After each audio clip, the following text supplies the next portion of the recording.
Sebelum masuk Kristen, istri Choky Sitohang baca Alkitab selama 6 bulan. Melissa Aryani, istri Choky Sitohang, menuturkan kisah di balik keputusannya keluar dari Islam dan memeluk agama Kristen. Kepada Daniel Mananta, ia menegaskan keputusan itu tak ada sangkut pautnya dengan sang suami.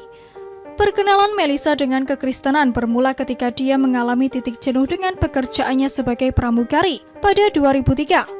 Perasaan itu kemudian membawanya pada kesepian dan kekosongan hidup.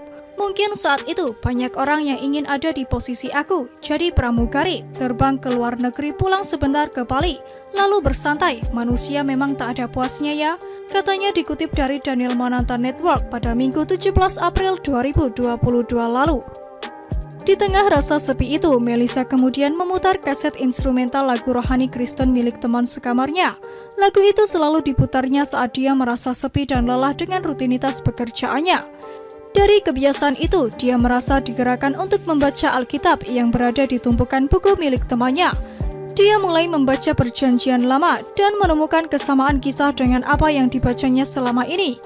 Merasa tidak enak selalu meminjam milik temannya, Melissa membeli sendiri Alkitab untuknya. Dia kecanduan dengan setiap ayatnya dan mengibaratkannya seperti membaca sebuah novel. Hal itu membuat ibu 3 anak tersebut selalu membawa Alkitab kemanapun dia pergi, termasuk ketika harus bekerja. Aku menikmati semua prosesnya, pulang terbang berdiam diri di kamar dan mendengarkan lagu rohani sambil membaca Alkitab. Entah bagaimana aku merasakan ketenangan, tuturnya. Melissa Aryani membutuhkan waktu 6 bulan untuk membaca seluruh isi Alkitab, dari Perjanjian Lama hingga Perjanjian Baru. Dia mengaku ada banyak ayat yang tak bisa dipahaminya kala itu, namun dia memutuskan untuk tetap membacanya. Dari situ dia kemudian mengikuti ibadah di salah satu gereja di Bali. Pengalaman itu membuat dia yakin memilih Kristen sebagai agama barunya. Pada 2003 dia mendeklarasikan imannya sebagai seorang Kristen dengan dibaptis. Saat itu usiaku masih sangat muda, awal 20-an.